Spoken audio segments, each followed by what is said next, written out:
Learn easy. Subscribe Learn Easy channel. Hello kids, welcome to learn easy channel.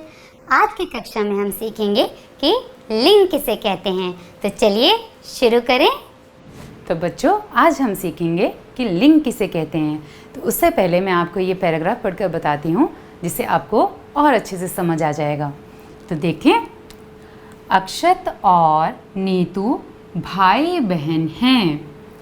वे दोनों माता पिता के साथ चिड़ियाघर देखने गए। उन्होंने शेर शेरनी को भी देखा। बाहर जाकर उन्होंने बंदर बंदरिया का नाच देखा। अब इस पैराग्राफ में हम देखेंगे कि यहाँ भाई शब्द, यहाँ पिता, यहाँ शेर और बंदर, ये सभी शब्द हमें क्या बताते हैं? ये सभी शब्द हमें पुरुष जाति के बारे में बताते हैं कि भाई, पिता, शेर, बंदर ये पुरुष जाति की पहचान करा रहे हैं, और बहन, माता, शेरनी और बंदरिया ये चारों शब्द हमें स्त्री जाति की पहचान करा रहे हैं। तो अब हमने इससे क्या सीखा? इससे हमने ये सीखा कि जिन शब्दों से पुरुष जाति और स्त्री जाति का पता चलता है उसे लिंग कहते हैं। तो चलिए अब मैं आपको लिंग की परिभाषा बताती हूँ और उसके भेद बताती हूँ कि लिंग के कौन कौन से प्रकार होते हैं। जिन शब्दों से पुरुष जाति या स्त्री जाति का बोध हो का मतलब कब पता चले, जिन शब्दों से पुरुष जाति या स्त्री जाति का बोध हो उसे लिंग कहते हैं। अब लिंग के दो प्रकार होते हैं, कौन कौन से हैं? पुल्लिंग और स्त्रीलिंग। पुरुष जाति का बोध कराने वाले शब्द जैसे सेठ, धोबी आदि। जिन शब्दों से हमें पुरुष जाति के बारे में पता चलता है वह शब्द पुल्लिंग कहलाते हैं। और जिन शब्दों से, जैसे देखिए, स्त्री जाति का बोध कराने वाले शब्द स्त्रीलिंग कहलाते हैं, जैसे सेठानी, धोबिन आदि। अभी देखिए, सेठ का क्या स्त्रीलिंग होगा? सेठानी, धोबी का धोबिन। इसी तरीके से हमारे, जैसे हमने अभी पहले भी किया था, भाई बहन, शेर शेरनी, बंदर बंदरिया, माता पिता, ये सब क्या हैं? ये सब हमारे पुल्लिंग और स्त्रीलिंग शब्द हैं। तो अब जो वस्तु होती हैं हमारी, उनके भी पुल्लिंग और स्त्रीलिंग होते हैं। तो उन वस्तुओं की लिंग की पहचान किस प्रकार की जाती है वो मैं आपको समझाती हूँ अभी। तो चलिए अब मैं आपको बताऊंगी कि वस्तुओं में लिंग की पहचान किस प्रकार की जाती है। सबसे पहला, आप सर्वनाम की मदद से वस्तुओं की पहचान कर सकते हैं। जैसे सर्वनाम में मैंने लिख दिया यहाँ पे मेरा और मेरी। अब आप देखिए, यहाँ लिखा है किताब। अब किताब शब्द क्या है? पुल्लिंग है या स्त्रीलिंग है, ये कैसे पता चलेगा? हम इस सर्वनाम का प्रयोग करके किताब शब्द का लिंग बता सकते हैं। जैसे अब किताब के लिए हम कौन से शब्द इस्तेमाल करेंगे? कौन सा सर्वनाम शब्द? मेरी किताब। अब क्या बोलूँगी मैं? मेरी किताब बोलूँगी। मेरा किताब तो मैं नहीं बोल सकती। क्या मैं ऐसे बोलूँगी मेरा किताब रखा है?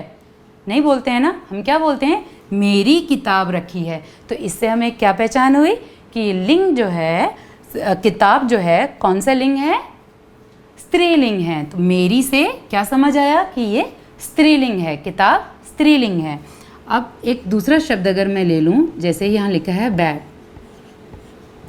अब बैग के लिए हम कौन सा सर्वनाम इस्तेमाल में करेंगे? जैसे मेरा बैग।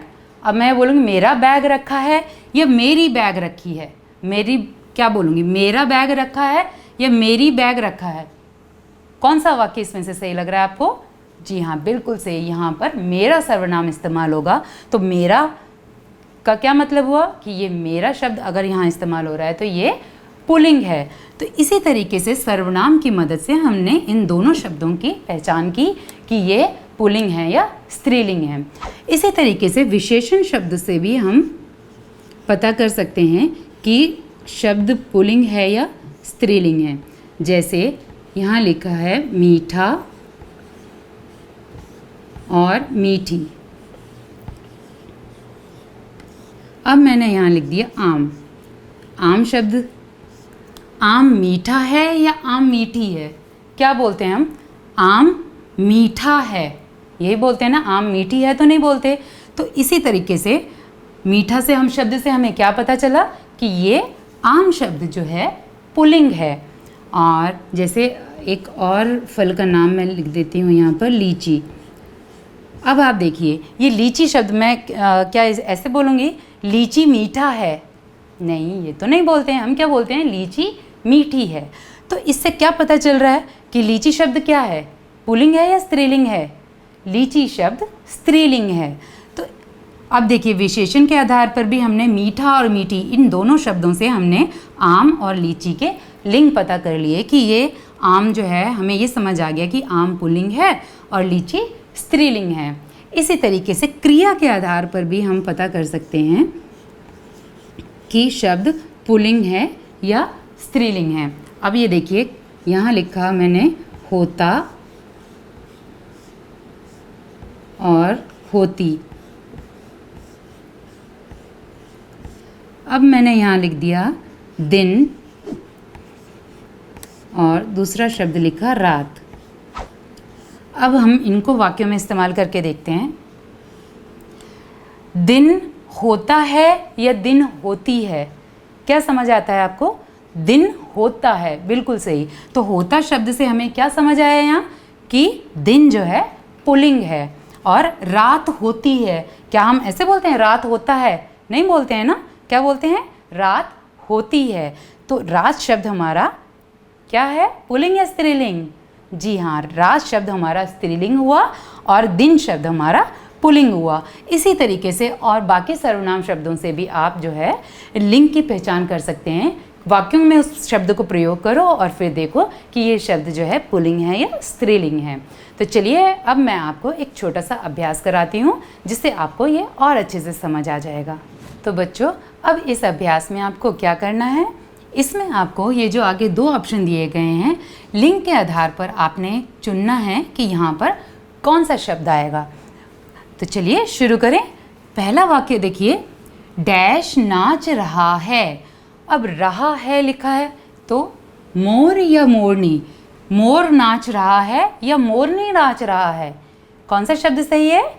बिल्कुल सही, यहाँ पर मोर शब्द आएगा। मोर नाच रहा है क्योंकि यहाँ क्रिया क्या यूज़ हो रही है, कौन सी क्रिया का इस्तेमाल किया गया है? रहा है। तो रहा है से हमें पता चला कि यहाँ मोर शब्द आएगा। अगर यहाँ रही है होता तब यहाँ मोरनी शब्द का प्रयोग किया जाता। तो यहाँ मोर आएगा, मोर मोर। अब आगे देखिए, लक्ष्य ने डैश पहना है। अब देखिए, लक्ष्य ने पैंट पहना है। अब पैंट पहना है से हमें क्या समझ आ रहा है? पैंट पहना है तो नहीं बोलते हैं, हम कैसे बोलते हैं वाक्य में? पैंट पहनी है। तो इसीलिए पैंट शब्द तो यहाँ नहीं आएगा। तो अगला शब्द देखें, कोट। लक्ष्य ने कोट पहना है। ये शब्द हमें क्रिया के आधार पर ये बिल्कुल सही लग रहा है कि यहाँ पर हमने लिंग देखा और हमने क्या समझा कि यहाँ कौन सा शब्द का प्रयोग होगा? यहाँ पर कोट शब्द का प्रयोग होगा। तो यहाँ हम कोट लिख देंगे। अब आगे देखिए, सड़क पर डैश खड़ी है। अब सड़क पर क्या खड़ी है, ठेला या कार? अब इन दोनों शब्दों से वाक्य को बनाएं।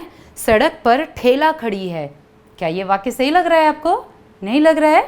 तो अब आगे दूसरे शब्द से देखिए, सड़क पर कार खड़ी है। तो कार शब्द का लिंग जो है हमारा इस खड़ी है क्रिया के साथ बिल्कुल सही बैठ रहा है। तो यहाँ कौन सा शब्द आएगा? कार। और कार को हम सही का निशान लगा देंगे यहाँ। अब आगे देखिए, यह बड़ा डैश है। अब ये बड़ा कुर्सी है, क्या ये वाक्य सही है? ये बड़ा कुर्सी है। या अगर यहाँ बड़ी लिखते हैं हम तब यहाँ शायद कुर्सी सही हो सकता था। ये बड़ी कुर्सी है। अब यहाँ देखिए, दूसरा शब्द है कमरा। यह बड़ा कमरा है, बिल्कुल सही। तो यहाँ कमरा शब्द का प्रयोग होगा और यहाँ हम कमरा को सही का निशान लगा देंगे। अब आगे देखिए, यह डैश बहुत काला है। अब काला शब्द से क्या पता चल रहा है कि कोई पुल्लिंग शब्द है, इतना हमें समझ आ रहा है। काला क्या है, कौवा या कोयल? यह कौवा बहुत काला है। अब कोयल से देखें, ये कोयल बहुत काला है, नहीं, ये तो बिल्कुल सही वाक्य नहीं है। कोयल के साथ तो ये काला शब्द चल ही नहीं रहा है, इसका तो वाक्य नहीं समझ में आ रहा है, ये तो हमें वाक्य गलत लग रहा है। तो इसीलिए यहाँ कौन सा शब्द आएगा, कोयल या कौवा? जी हाँ, बिल्कुल सही, यहाँ कौवा शब्द आएगा और हम यहाँ लिख देंगे कौआ। यह कौवा बहुत काला है। तो देखा बच्चों, आपने कितनी आसानी से लिंग शब्द हमने समझ लिया कि लिंग जो है क्रिया के आधार पर या फिर सर्वनाम के आधार पर या विशेषण के आधार पर किस तरीके से हम इसका प्रयोग करते हैं। तो चलिए, आज की कक्षा में इतना ही। और हमने क्या सीखा आज, एक बार फिर से हम लिंग की परिभाषा दोहराएं। पुरुष जाति या स्त्री जाति का बोध कराने वाले शब्दों को लिंग कहते हैं। तो चलिए, आज की कक्षा में इतना ही। अगली कक्षा में फिर मिलेंगे, तब तक के लिए bye. Learn easy. Subscribe Learn Easy channel.